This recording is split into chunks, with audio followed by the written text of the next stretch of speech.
Today we've got a hands-on demo of the Elder Scrolls V Skyrim and your first look at new gameplay from Prey 2. Plus a demo of Payday the Heist, and I'm gonna get some FaceTime with Felicia Day. X-Play starts right now.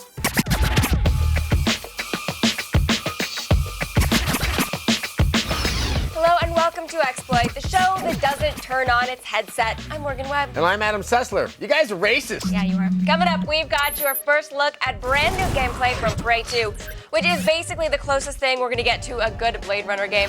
Then I'm gonna go hands-on with Payday the Heist for the PS3. This downloadable game is all about bank robbery. Plus, we'll give you a real reason to sweat this summer. Fitness games. We got 3, they'll get you moving.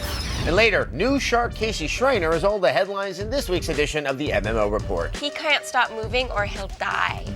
But first, an epic dragon killing sim. It's time to say goodbye to loved ones and make plans to quit your job because the Elder Scrolls V Skyrim is out in just a few months. At QuakeCon, I got some hands-on time with the game and talked with a guy who knows a thing or two about it, director Todd Howard.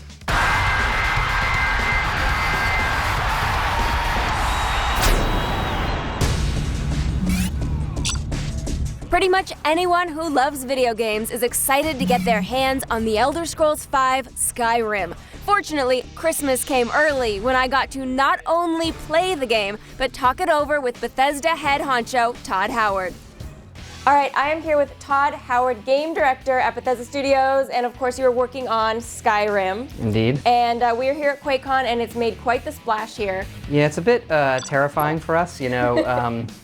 QuakeCon is part of Bethesda now, as well as id, so we said, hey, we should do something special at QuakeCon. What should it be? And I think it was just a few days ago we decided let's just let people play it and see what they do. And have you learned anything from watching people play? A lot more people are playing in third person. I would say at least half the group was playing exclusively in third person, which kind of surprised me.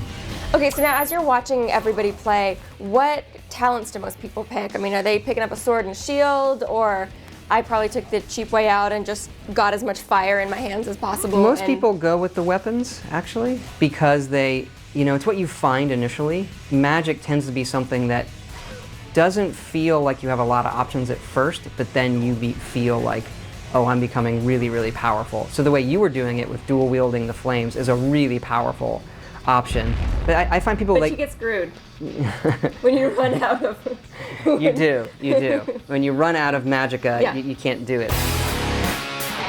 A title as long as The Elder Scrolls V Skyrim can intimidate newcomers. How does Todd convince average folks to pick it up and play?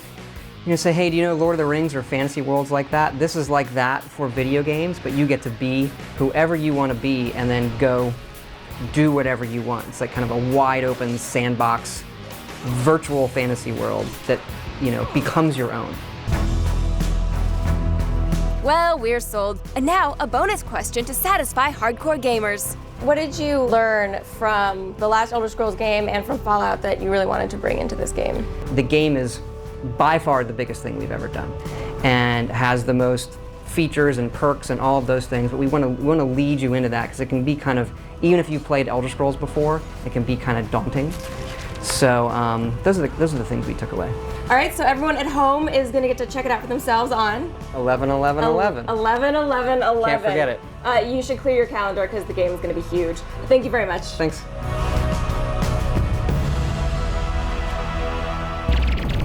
Skyrim is just one of the many blockbuster games set for release this fall. There's an obscene amount this year. Yes, kicking things off on September 6th is Dead Island, which promises open world co-op zombie killing. Also on that day, Insomniac's Resistance 3. The weapon wheel is back, and we've got a new protagonist fighting the Chimera, because we kind of lost the last one. Yeah, Nathan Hale. Ooh, sorry. September 20th sees the release of Gears of War 3. You know, it's got the campaign, Horde, Beast, multiplayer, Ice-T. That sounds like a pretty full package. Yeah. October 4th brings the return of id Software and their apocalyptic shooter, Rage. id Tech 5 looks great, and the enemies are appropriately scary. All right, on the 18th, the Caped Crusader returns in Batman Arkham City. You get more villains, open chunks of Gotham to explore, and get to play as Catwoman. If you thought that was enough, it's about to get way worse. October 25th is the release date for Battlefield 3. EA is putting everything they have into this one, and they want to take down Call of Duty. Good luck, EA. On November 1st is Uncharted 3 Drake's Deception, the follow-up to our 2009 Game of the Year. Naughty Dog promises more action and hopes to set the standard for multiplayer on the PS3. November 8th is the launch date for Call of Duty Modern Warfare 3. Expect the nation's productivity to plummet. And 3 days later, we finally get Skyrim. How are we supposed to have enough time for both? Oh, but it gets worse. Gets worse. Then on the 15th, 3 huge titles. There's Assassin's Creed Revelations, the last chapter starring Ezio Auditore, then the game with furry gangs and sex toys. I'm talking about Saints Row the Third. Of course. And it is all topped off with Halo Combat Evolved Anniversary. At least this one only costs $40. Yeah, that's a pretty incredibly crowded release date. Time schedule. I gotta say, it's like somebody thought the economy was going to improve. Let's send it over to Blair. Meow. Better when you do it, Morgan. Yep. Thank you, guys. If you want a glimpse into the horrifying future that awaits us, just look at what I just did. No, seriously, and also look at Prey 2. You play as a bounty hunter on a technologically advanced alien planet. You'll be tracking people through DNA trails and dodging security bots in the sky. Here's your first look at new gameplay.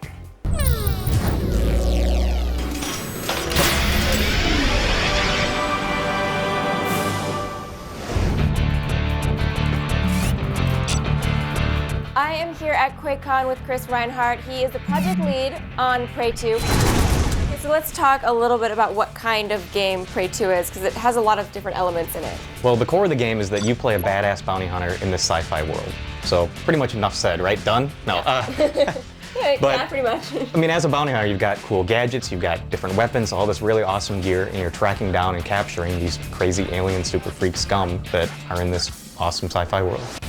Says he's looking for you. So of course, any good bounty hunter needs tools and tricks to actually find his prey. So what do you have in your arsenal? One of the tools you have is the ability to track DNA.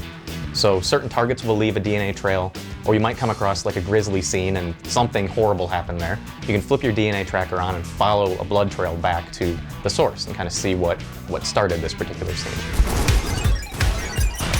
We got to actually check out you fighting the man, the oppressor, this time, which is something that I think a lot of people haven't seen before. Yes, well, what we showed is just one part of the security system. There's this part where I kill a citizen, and then this eye in the sky comes down, and it's kind of this thing that's watching over the planet, and it threatens the player. And if you kill someone, it'll threaten you. It'll give you a little bit of a warning, like, hey, don't do that. If you escalate by either like continuing to kill people or shoot the security system itself, it'll go hot and it'll try to take you down. Thank you very much. When are we going to get to play Prey 2? Prey 2 is coming out in 2012 for Xbox 360, PlayStation 3, and PC. Sweet. I can't wait to shoot the eye in the sky. Thank you. Thank you. Okay, stick around. There's more X-Play on the way, including a hands-on look at the downloadable robbery game Payday the Heist, and 3 fitness games that'll make you sweat. Plus, Morgan gets some FaceTime with the Guild's Felicia Day, and Casey Schreiner has all this week's headlines in the MMO Report. We'll be right back.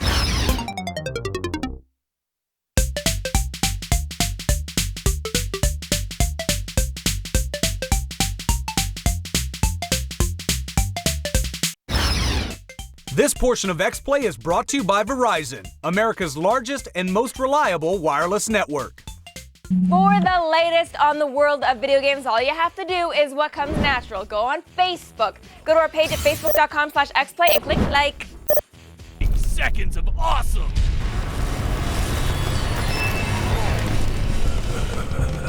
Who's ready for the most ridiculous video game crossover of the year? Feast your eyes on Freddy Krueger and Mortal Kombat. What's next? Michael Myers and Animal Crossing? I'd actually like to see that. I'm gonna make this happen. Don't steal my idea.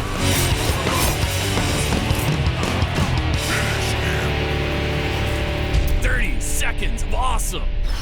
It's not hard to find a video game where you play as a criminal shooting it out with the cops after doing some dirt. But you rarely see a game that focuses on the actual crime, like robbing a bank. Payday the Heist is kind of like Heat meets Left 4 Dead, and Morgan's got a hands-on demo.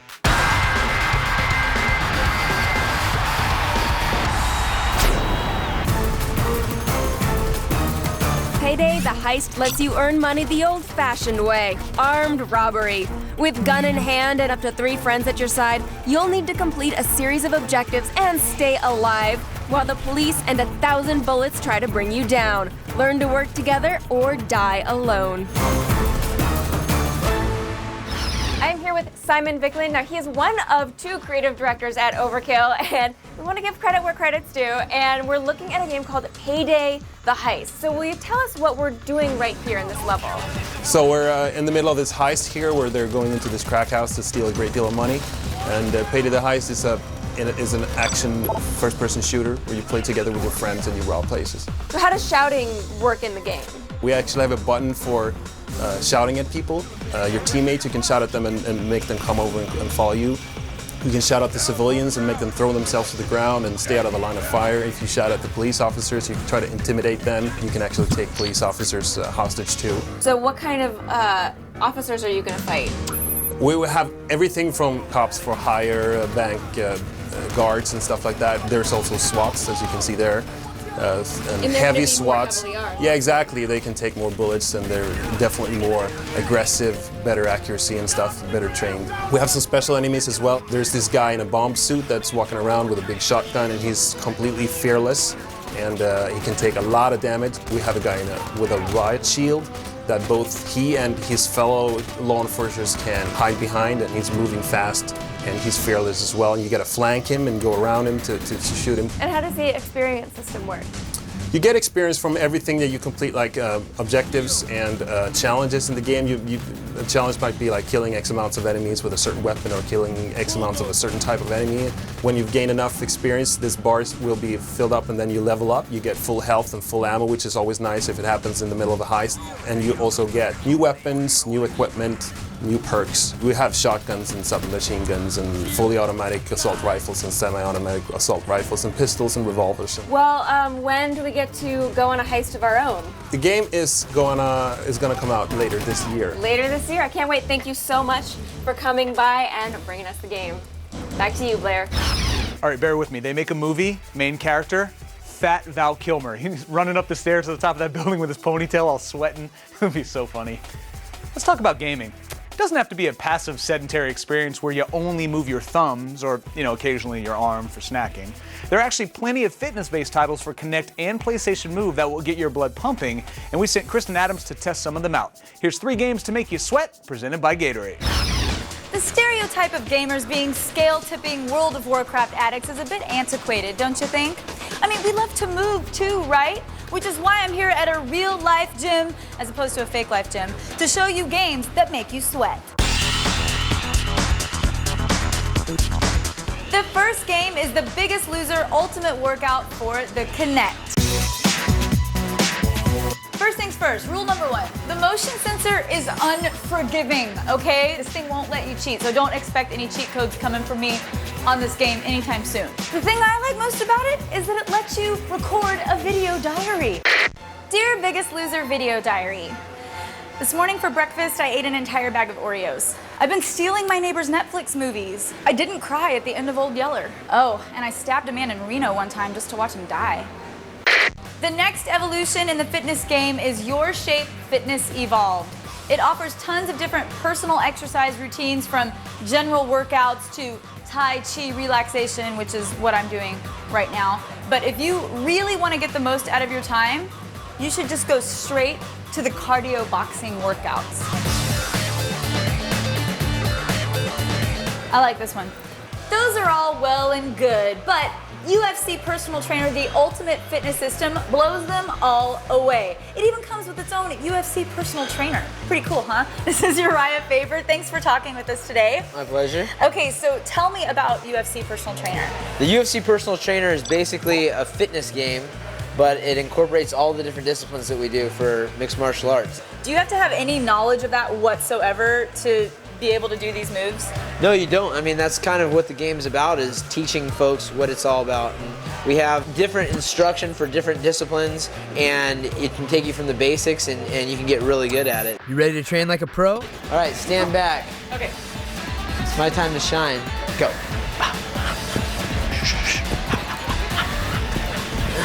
The score can't even keep up. It can't even register how many punches are happening. It's just going. Oh, I like that one. Bam! Yeah, you're really beating that target up. Okay, so this is a pretty good workout. Yeah, it is a good workout. I'm already getting a sweat going. You are breaking a sweat. Yeah. I'm totally convinced. I like this. So thank you so much for giving me a workout today. Whoa, whoa, whoa. We're just getting started. That was the warm-up. Really? Let's go. Oh, okay. I thought it was done. Coming up after the break, I'm going to talk games with the Guild creator and star Felicia Day. Plus, devoted Apple fanboy Casey Schreiner has all of the latest headlines in this week's MMO report. We will be right back.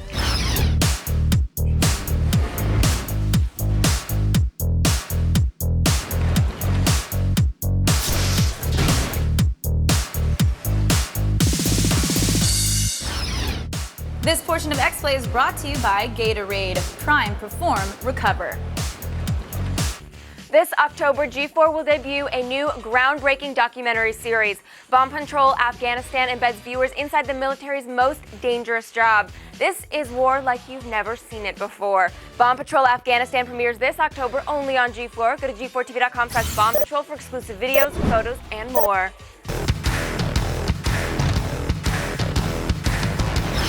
Welcome back. When she's not cranking out new seasons of The Guild or appearing on Sci-Fi's Eureka, Felicia Day spends her time gaming. The multi-hyphenate sat down with Morgan to talk about what she's been playing lately.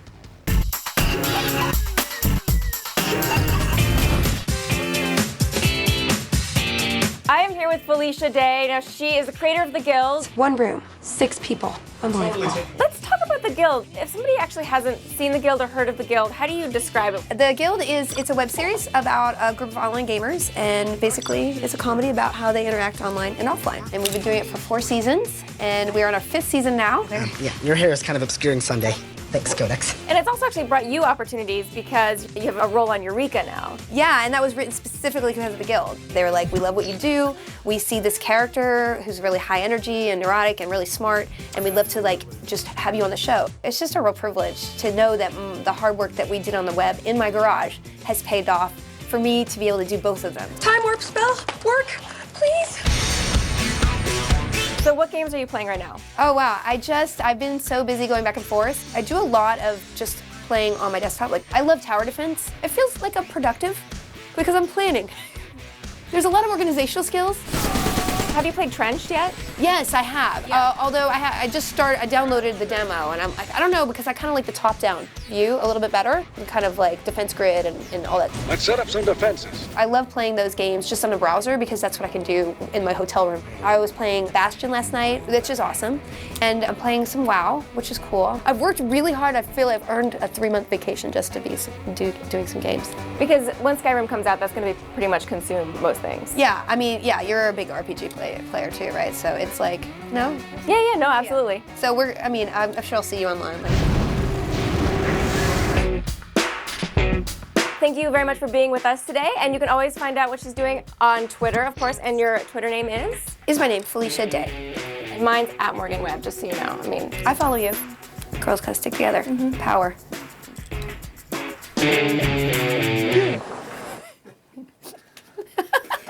He left me hanging. No, it's good. I think it was hilarious. No, that's really funny. Because it was obvious you just didn't see it. It wasn't like you were trying to deny me. I was like, yeah, whatever, girls gotta stick together. Girls gotta step on each other on their way to the top, am I right, people? Woo! Felicia Day, okay, she's pretty attractive, right? But have you guys seen Casey Schreiner?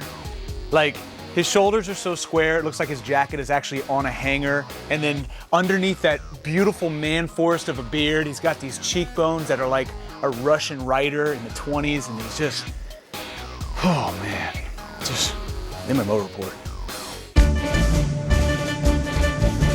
Thanks, Blair.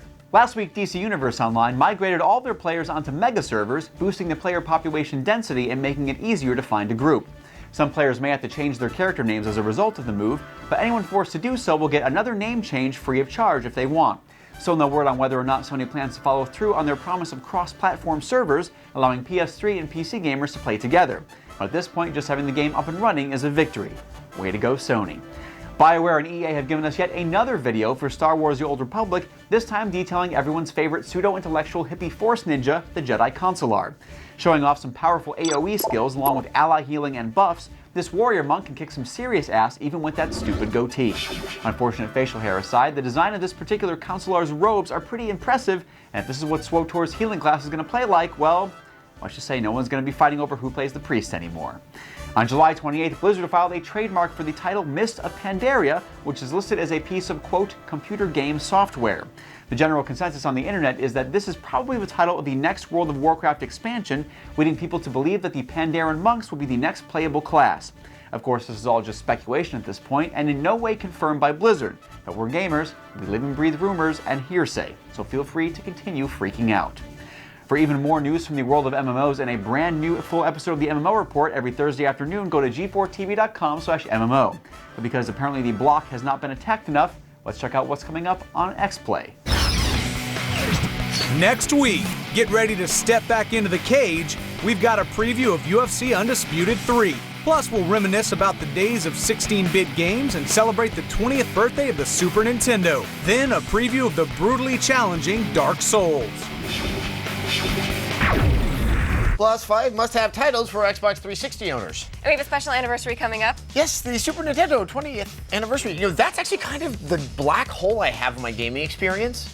Because I was in college and I had no money. And if I had money, I wasn't going to games. I was going to put it that way. Right. We're just gonna go ahead and leave it at that then. What? No, I mean, no. It was kind of like games. No, we're just gonna leave it to everyone else's imagination. I played the Super Street Fighter. Lost and my kittens. GPS. Thanks for watching XPlay.